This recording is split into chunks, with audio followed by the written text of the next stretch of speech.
kaum muslimin yang dimuliakan Allah Subhanahu wa taala, sebagai ungkapan rasa syukur kita kepada Allah Subhanahu wa taala, yang paling ringannya adalah alhamdulillahirabbil alamin.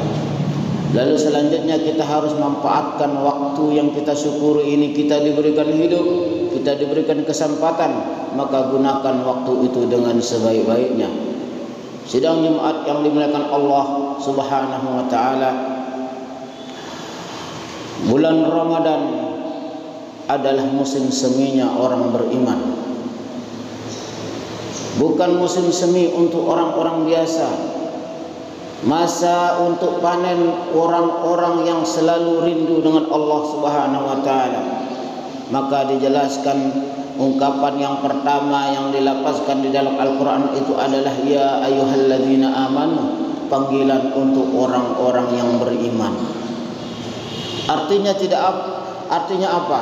Pengakuan kita sebagai orang Islam. Ana muslimun, saya orang Islam, tapi tidak dengan kata mukmin, maka tidak tercakup kita di dalam bulan Ramadan ini. Karena bulan Ramadan ini khusus untuk orang yang beriman. Ya ayyuhalladzina amanu. Oleh dari itu kita harus sadari ini semua. Di dalam bulan Ramadan ini orang akan senang, dengan ringan hati dia akan berbagi. Tanpa ada orang yang menyuruh, kita akan senang hati. Bahkan kita dalam kekurangan, tapi dengan ringan hati kita akan bilang kepada istri kita, tolong masakannya ditambah airnya, tolong makanannya dilebihkan biar bisa masih tetangga. Ringan hati semua keluarga berbicara seperti itu. Kenapa? Karena mereka merasakan bulan Ramadan adalah sebagai musim semi bagi mereka. Iman yang memanggil. Sangatlah jarang di antara kita yang mau membatalkan puasanya, padahal tidak ada orang yang tahu. Siapa yang akan tahu kalau kita minum dan makan di rumah? Kita sembunyi, tidak ada. Tapi kita tetap bertahan. Kenapa? Nikmat iman ada di dalam dada. Tapi seiring dengan waktu, sebentar lagi Ramadan pun akan berlalu. Ketika tamu agung ini akan berlalu, merupakan wujud dari iman kita, kita akan merasa sedih. Ibaratnya kita seandainya ada tamu, lalu ada tamu kita ini merupakan orang yang kita sendiri tidak sukai. Kita berdoa dan berharap agar dia segera pergi. Tapi sebaliknya ketika tamu itu orang yang mulia, kita berharap dia betah di tempat kita. Begitu juga dengan bulan Ramadan. Ketika bulan Ramadan sebentar lagi akan berlalu, muncul rasa sedih, maka bersyukurlah, itu bertanda ada iman di dalam hati.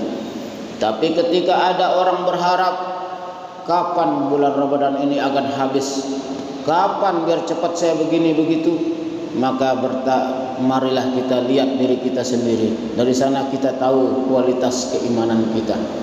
Maka kita angkat sebuah hadis Rasulullah sallallahu alaihi wasallam, "Idza kana fi ashril awakhir min Ramadan." Ketika Rasulullah berada atau memasuki 10 terakhir bulan Ramadan, maka ada 3 perkara yang dilakukan.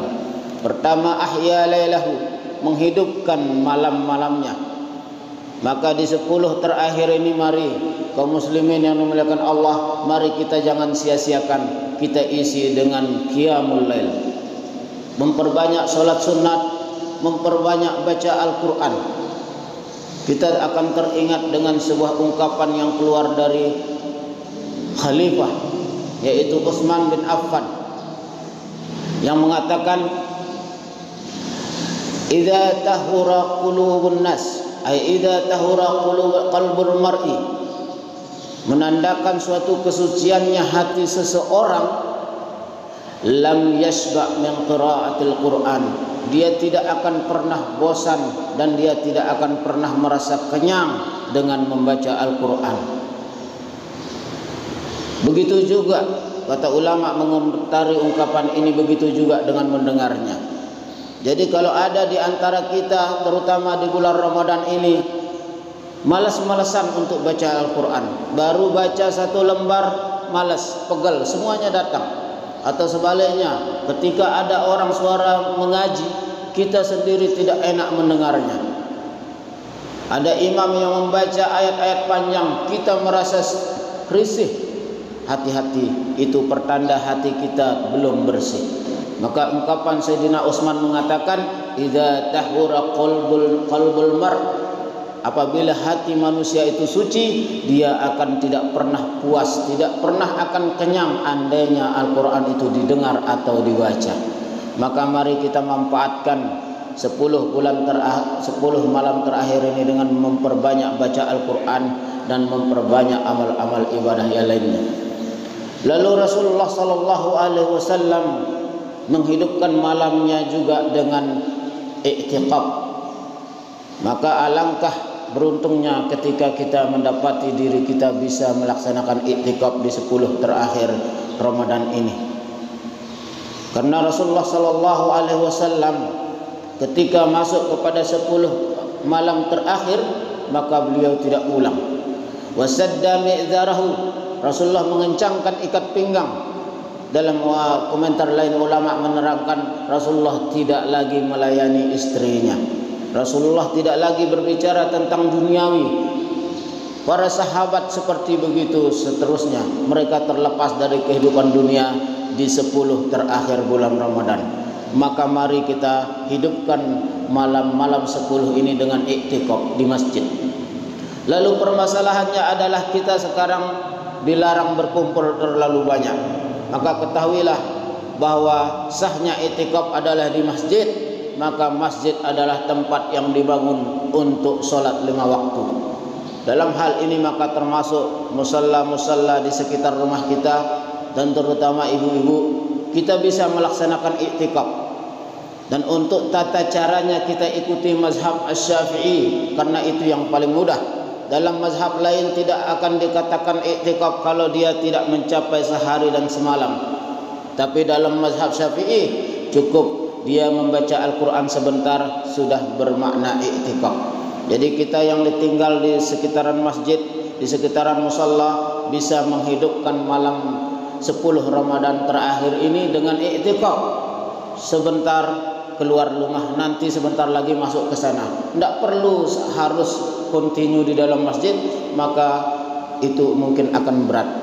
Datangkan perbuatan baik semampu kita. Kita tidak mampu mengikuti sahabat yang tinggal sehari semalam full di masjid, kita ikuti tinggal sebentar-sebentar. Sholat 2 rakaat, pergi. Mau mengaji 1 umum, 2 lembar, 3 lembar, masuk, lalu pulang. Nanti i'tikaf lagi.